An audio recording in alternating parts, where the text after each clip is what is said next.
Hello बच्चों, आज हम लोग पढ़ने वाले हैं ओर्स के बारे में। ओर्स क्या होती है, इसका एक्सट्रैक्शन कैसे करते, तो चलो है ना जल्दी से सीखते हैं हम लोग कि ओर्स क्या होती है बेसिकली। तो ये जो ओर्स होता है बेसिकली ये अ, ये एक मिनरल है। इसमें जब इम्प्योरिटीज होती हैं इनके साथ में, जब भी हम कोई मिनरल को डिग आउट करते हैं है ना या माइनिंग करते हैं, तो जो हमारा मेटल होता है उसमें डायरेक्टली मेटल नहीं निकलता है। मेटल के साथ में बहुत सारी इम्प्योरिटीज होती हैं। उसके साथ में हो सकता है कार्बोनेट के फॉर्म में हो, सल्फाइड के फॉर्म में हो, है ना, गैलेना के फॉर्म में हो, बॉक्साइट के फॉर्म में हो। बहुत सारी चीजें हैं उनके साथ में, और सैंड भी हो सकता है, सिलिका भी हो सकता है। तो उनके साथ में जो सारी इम्प्योरिटीज होती हैं, इसीलिए इन सारी इम्प्योरिटीज को दूर करने के बाद ही हम मेटल को एक्सट्रैक्ट कर पाते हैं। मेटल हम तो इतना इजी प्रोसेस नहीं है, एक प्रोसेस होता है बेसिकली। तो ओर्स में बेसिकली हम क्या करते हैं कि हम एक्सट्रैक्शन करते हैं, दैट इज एक्सट्रैक्शन, है ना, एक्सट्रैक्शन ऑफ मेटल। यानी हम कह सकते हैं extraction of metal from its ore. Okay, तो बेसिकली ओर क्या है, ये इम्प्योर फॉर्म है। अब ये इम्प्योर फॉर्म किसकी होगी सर? हो सकता है इसमें ऑक्साइड की इम्प्योरिटीज हो, सल्फाइड की इम्प्योरिटीज हो, कार्बोनेट के फॉर्म में हो। मतलब प्योरली फॉर्म में हमें नहीं मिलेगा, इनके साथ में इम्प्योरिटीज चिपकी हुई होंगी, इनके साथ में इम्प्योरिटीज लगी होंगी, इम्प्योरिटीज डस्ट वगैरह सब इनको जो है सराउंड करके रखती है। तो हमें प्योर मेटल तो नहीं मिलता। तो प्योर मेटल की प्रोसेस हम जब करते हैं, एक्सट्रैक्ट करते हैं वो बाय द प्रोसेस, है ना। तो हम मेटल को फाइंड आउट करते हैं, मेटल को एक्सट्रैक्ट आउट करते हैं बेसिकली। चलो हम देखते हैं कि और जो हमारे पास में, देखो बच्चों, मैंने आपको ये सीरीज एक याद कराई थी, आपको पता होगा कि जैसे केदारनाथ का माली, ऐसे आप लिख लो इसको, है ना। और यहाँ पे ये जो है ना, ये स्ट्रॉन्ग रिएक्टिव एलिमेंट होते हैं, ये स्ट्रॉन्ग रिएक्टिव एलिमेंट। तो बेसिकली आप इन एलिमेंट्स को, इनके मेटल ऑक्साइड में अगर हैं, मेटल सल्फाइड में है ना, तो इनको आप अलग नहीं कर सकते बेसिकली। अगर ये Na2O फॉर्म में है, सपोज दैट Na2O फॉर्म में है ये, तो इनको एक्सट्रैक्ट आउट करके Na बनाना ये बड़ा मुश्किल का काम है। क्यों? क्योंकि जो एफिनिटी होती है ऑक्सीजन की, affinity of the oxygen with sodium is so much high. So हम यहां पे कौन सी प्रोसेस सोचते हैं, वो इलेक्ट्रोलिसिस की प्रोसेस बेसिकली हम सोचते हैं। तो इनको जो है हम बेसिकली यहाँ पे तो एक्सट्रैक्ट आउट, तो जनरली ये एक्सट्रैक्ट आउट नहीं होते, तो हम इनको ज्यादातर एक्सट्रैक्ट आउट नहीं कर पाते। या इनके लिए एक्सट्रैक्ट आउट करना हो, जो हाई रिएक्टिव एलिमेंट है, इनके लिए इलेक्ट्रोलाइसिस का प्रयोग करते हैं, राइट। चलो अब आपको आपके कोर्स में है कि इनके बाद वाले सर जो एलिमेंट हैं, जैसे यहाँ पे आए, उसके बाद में यहाँ पे जो दूसरे एलिमेंट आए, इसके बाद में कौन कौन से हैं बेटा? आपको पता होगा, जिंक, है ना, Fe,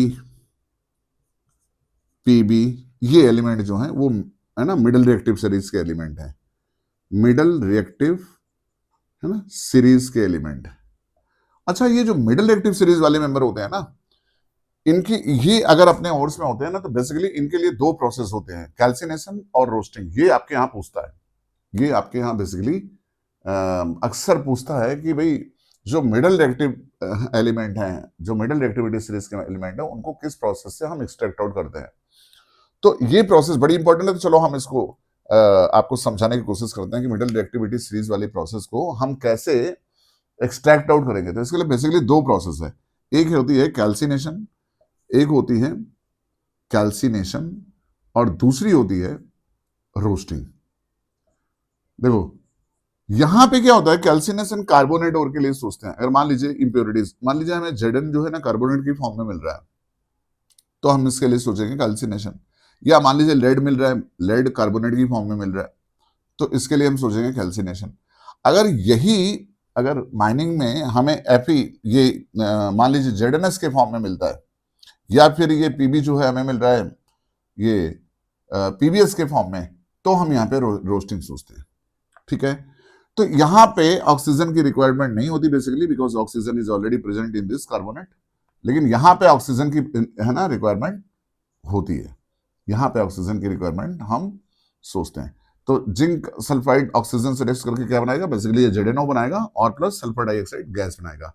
अब इसको बैलेंस कर लो, यहाँ पे ये इस तरह से अच्छा यहाँ पे ये PbS की फॉर्म में अगर मिला तो यहाँ पे ये PbO बना लेगा और प्लस क्या बना लेगा, सल्फर डाइऑक्साइड।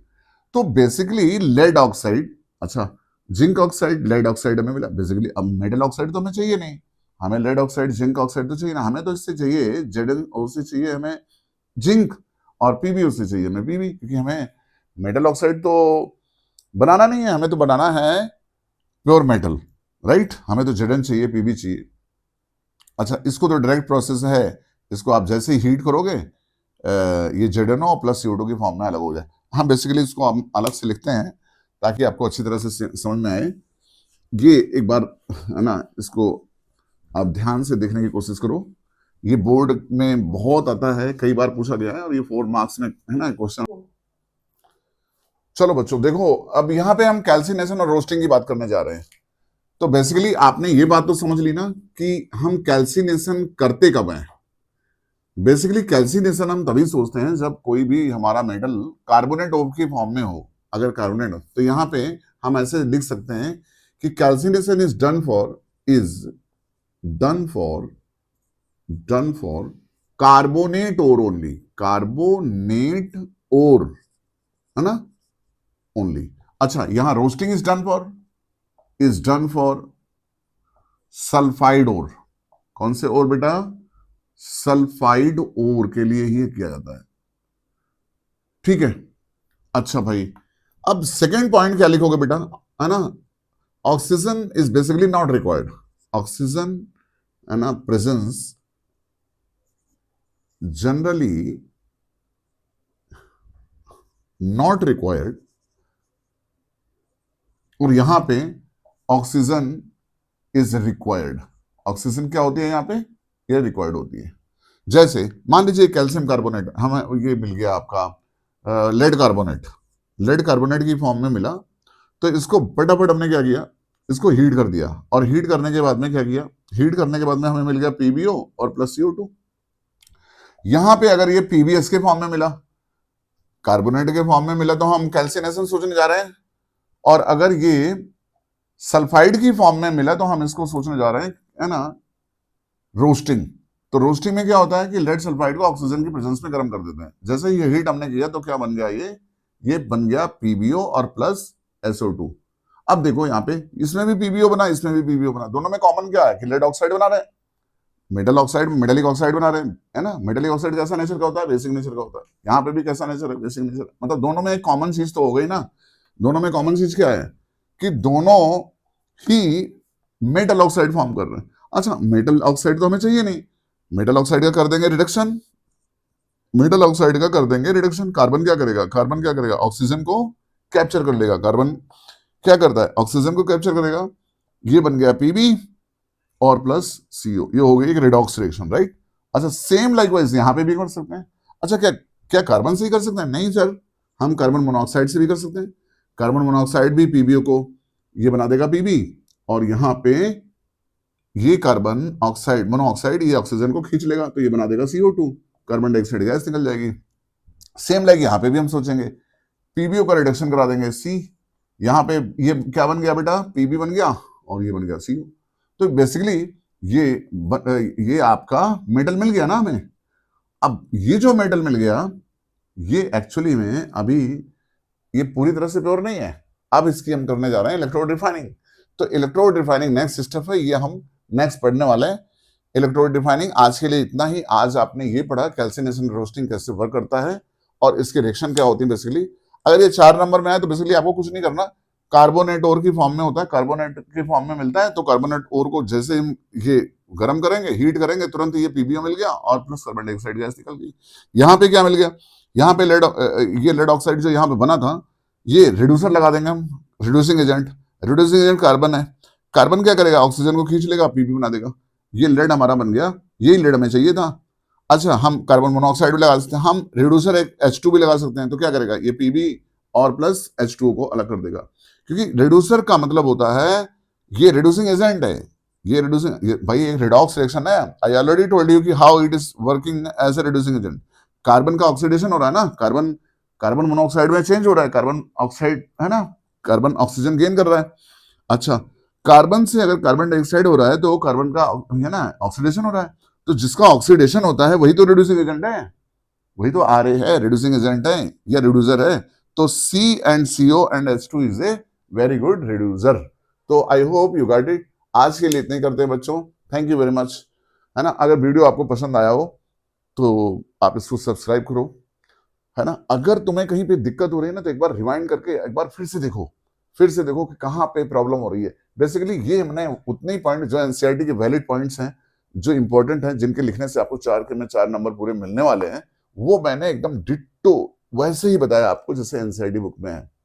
अगर इसमें आपको कोई प्रॉब्लम है तो मुझे बेसिकली कमेंट करना कि कहाँ पे प्रॉब्लम हो रही है, मैं उसको समझाऊंगा, है ना। और इसमें है कुछ भी नहीं, 4 नंबर बड़े आसानी से मिल सकते हैं आपको।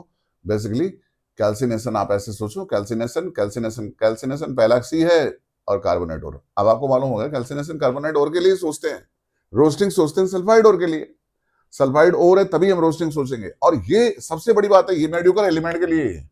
ये जो है कैल्सिनेशन और रोस्टिंग कब किया जाता है, for calcination and roasting done for mediocre member, मतलब middle reactivity series member, middle reactive series element, reactive series element के लिए ही हम क्या करते हैं, कैल्सिनेशन एंड रोस्टिंग।